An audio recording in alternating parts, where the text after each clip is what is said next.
Holy shit. Okay, I am back and I have a much better computer now. Thank you. Geez Louise. I financed a 1.4K computer. I was using a shitty Walmart brand before. Holy crap. Night and day difference. So, and before I get started on this, I have a speech I'm going to reiterate here from Vice Chair Brainard from the Fed. And before I get into this, I just want to say, look, I know that social media and media runs rampant and it takes over a lot of people's psychology, right? And keep in mind, if there's not an argument against something with concrete evidence behind it, and it's just coming from a standpoint of emotion, then it's likely incorrect. And we don't need to let these markets get the better of us as far as what's going to happen at this minute or that minute. What happens minute by minute isn't really relevant, especially in this scenario. That's the kind of mentality that will get you, number one, losing money, and number two, chasing something that you know is going to happen. So the longevity in this is the way to go. Take it easy. Don't let this market steal your soul, because it will. What happens every 5 minutes is not of the most important relevance as of right now. And keep in mind, if you haven't been trading so hot, it's because not only are you trading in an environment that's never been seen before, but it happens to be one of the most difficult financial times of any of our lifetimes. So you're not alone, brother. It has not been easy. So without further ado, here is the speech from Vice Chair Brainard, published today. Quote, "It is a pleasure to join this discussion today. Inflation is high in the United States and around the world, reflecting the lingering imbalance between robust demand and constrained supply caused by the pandemic and Russia's war against Ukraine. Global supply chains have eased significantly, but by some measures they are still more constrained than at nearly any other time since the late 1990s. High inflation places a burden on all Americans, but especially lower income families who spend 3 to 4 months of their income on necessities, which is more than twice the share spent by higher income families. The Federal Reserve has tightened the policy strongly to bring down inflation, and U.S. tightening is being amplified by concurrent foreign tightening. We are starting to see the effects in some areas, but it will take some time for the cumulative tightening to transmit throughout the economy and to bring inflation down. Uncertainty remains high, and I am paying close attention to the evolution of the outlook as well as global risks." So what he just said is important. This scenario is not set in stone until it changes, and it likely will and could very possibly. Until that happens, the outlook remains the same. But even the Fed themselves are taking this one step at a time because they have to. Now, higher interest rates are working to temper demand and bring into better alignment with supply, which is still constrained. Output has decelerated so far this year by more than anticipated, suggesting that policy tightening is having some effect. Real gross domestic product declined at an annual rate of roughly 1% in the first half. Real private domestic final purchases stepped down from a 6.4% pace last year to an annual rate of only 1.3% during the first half of this year. Recent revisions to national income and product accounts data imply that the current stock of excess savings held by households, which is from the stimulus money 2021 or SLR, is lower and has been drawn down more rapidly in recent quarters than had previously been estimated. Indeed, by board staff estimates, the revisions imply that the stock of excess savings held by households is about 25% lower, which may imply a more subdued pace of consumer spending going forward than had been projected. Market expectations for the level of policy rate at the end of the year are now more than twice as high as they were just 7 months ago. As a result of the significant increase in interest rates and associated tightening in broader financial conditions, I now expect that the second half rebound will be limited and that real GDP growth will be essentially flat this year. That's bad news for what we're trying to do moving forward. So keep that in mind. We're going to have to wait and see, because this is just an expectation, but this is coming from the person that is in the seat. Now, the moderation in demand due to monetary policy tightening is only partly realized so far. The transmission of tighter policy is most evident in highly interest-sensitive sectors like housing, where mortgage rates have more than doubled this year to date, and house price appreciation has fallen sharply over recent months and is on track to soon be flat. In other sectors, lags in transmission mean that policy actions to date will have their full effect on activity in coming quarters, and the effect on price setting may take longer. The moderation in demand should be reinforced by the concurrent rapid global tightening of monetary policy. Against the backdrop of slower output growth, we are seeing some tentative signs of rebalancing in the labor market. Anecdotal reports suggest the availability and retention of workers are improving. For the second month in a row, growth in monthly payroll employment stepped down, slowing from 315. That's a typo. I'm not sure if that's supposed to be. It looks like 315,000 with an extra zero, but it could be 3,150,000. Or, yeah. Anyways, that number in August okay. So yeah, 315,000. So for the second month in a row, growth in monthly payroll employment stepped down, slowing from 315,000 in August to 263,000 in September. There was a sharp 1.1 million decline in job openings from July to August in the Job Openings and Labor Turnover Survey, or JOLTS. The ratio of job openings to job seekers declined to 1.7, and for purposes of comparison, this ratio was 1.2 prior to the pandemic. The sharp fall in vacancies at a time, when initial claims held steady at low levels, provides support for the possibility that businesses that face significant challenges finding and retaining qualified workers following the pandemic may be more inclined than in the past cycles to retain, rather than lay off, workers as demand weakens. In particular, there is a sizable 1.2 million shortfall in unemployment or in employment levels relative to pre-pandemic levels in the in-person services sector that accounted for the majority of September payroll, suggesting businesses in those sectors may still be trying to narrow that gap. That said, a variety of indicators suggest labor market demand remains strong, while labor supply remains below pre-pandemic conditions. The unemployment rate is now at the very low level that prevailed pre-pandemic, and the volume of quits remains elevated. This supply-demand imbalance in the labor market is reflected in strong wage growth. The Employment Cost Index increased by an annual rate of 6.3% over the second quarter, its highest level in decades. A more timely data source, average hourly earnings, decelerated slightly to a 4.4% annual rate over the third quarter, down from 4.6% annual growth in the second quarter. Although it is well above levels consistent with 2% inflation, wage growth has been running below current inflation.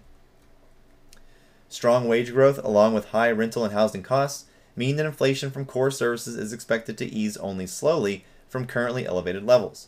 In contrast, core goods have been expected to return to something closer to the pre-pandemic trend of modest disinflation as a result of demand rotation away from goods to services, coupled with the healing of supply chains and declining core import prices.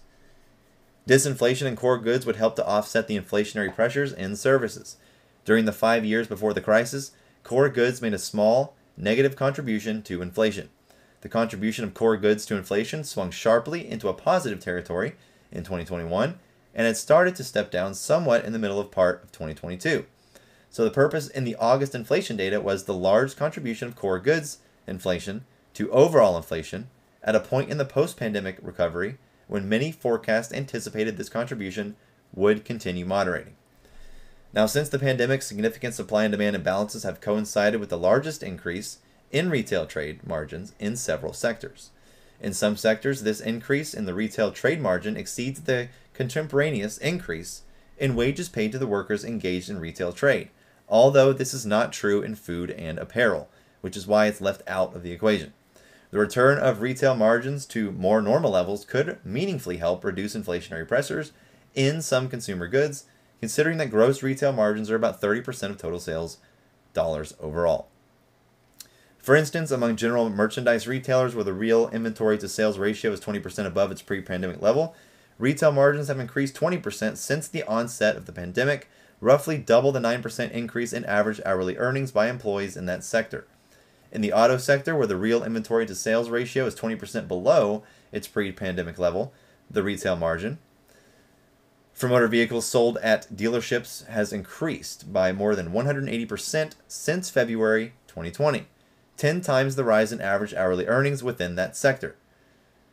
So there is ample room for margin recompression to help reduce goods inflation as demand cools, supply constraints ease, and inventories increase. Now, despite the higher prices for a broad set of goods and services, market and survey-based measures of longer-term inflation expectations are within ranges consistent with the expectations that inflation will return to 2% over the medium term. Treasury inflation-protected securities-based measures of five-year forward break-even inflation compensation are currently at 2.15%, roughly 10 basis points below their level at the start of the year. The median of inflation expectations over the next 5 to 10 years in the Michigan survey ticked down to September to 2.7%, below the 2.9 to 3.1% range in which it had been fluctuating since July 2021, and back within the range that was common before the 2015 decline in this metric. Currently, there is greater dispersion than usual of views about the future inflation in survey responses. Previously, this reflected a rise in expectations for significantly above target inflation, but now that dispersion also reflects expectations on the part of 1/4 of respondents that prices are likely to be the same or below their current level 5 to 10 years in the future.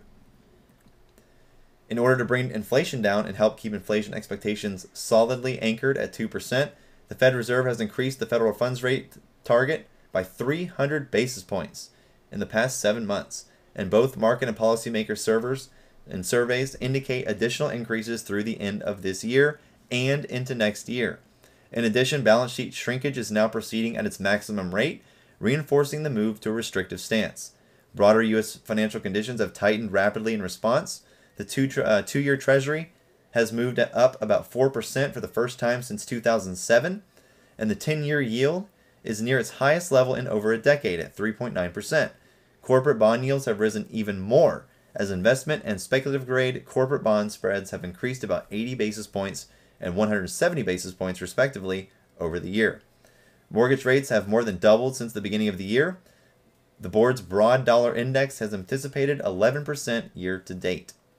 So as you can see, all this shit is historic. Now, monetary policy tightening is also proceeding rapidly abroad. Many central banks and large economies have raised rates by 125 basis points or more than past 6 months. They have raised rates by 125 basis points or more in the past 6 months. And yields on 10-year sovereign debt in Canada, the United Kingdom, and the largest euro area economies have seen increases on the order of 190 to 360 basis points this year. The combined effect of concurrent global tightening is larger than the sum of its parts.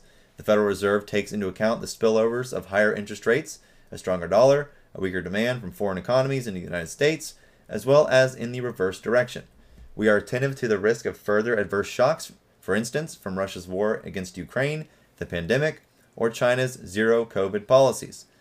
And we are also very aware that the cross-border effects of unexpected movements in interest rates and exchange rates, as well as worsening external imbalances, in some cases could interact with financial vulnerabilities.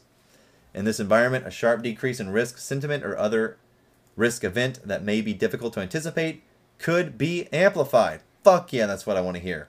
Especially given fragile liquidity in core financial markets. Holy shit. In some countries, the realization of these risks could pose challenging trade-offs for policy. That said, the real yield curve is now solidly positive territory at all but the very shortest maturities. And the entire real curve will soon move into positive territory with the additional tightening and deceleration in inflation that are expected over the coming quarters. Monetary policy will be restrictive for some time to ensure that inflation moves back to target. Over time, it will take time for the cumulative effect of tighter monetary policy to work through the economy broadly and to bring inflation down. In light of elevated global economic and financial uncertainty, moving forward deliberately and in a data-dependent manner will enable us to learn how economic activity, employment, and inflation are adjusting to cumulative tightening in order to inform our assessments of the path of the policy rate. Now, an important super note I'm going to look at is number 4. Let's see here. So both the summary of economic projections and private forecasters showed expectations of above trend 2022 growth early this year. The March SEP showed a median projection of 2.8% GDP growth in 2022 and a policy rate path that almost reached 2% by the end. Now, in the March 2022 blue chip economic indicators, the consensus projection for quarter 4, the real GDP growth in 2022 was 2.6%, and policy expectations for year-end 2022 in the blue chip financial forecast for the same month were 1.3%. Now, let's look at the inflation expectations. Which super note was that? I believe it was 3 or 4.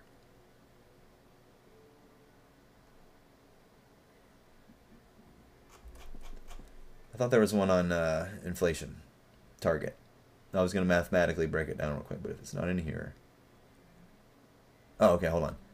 Expressed on an annualized basis, the average monthly contribution from core goods to total PCE inflation in 2021 would be 1.6. For data going back to 1987, okay. Nope, that's not it. Well, I could have sworn I saw a super note.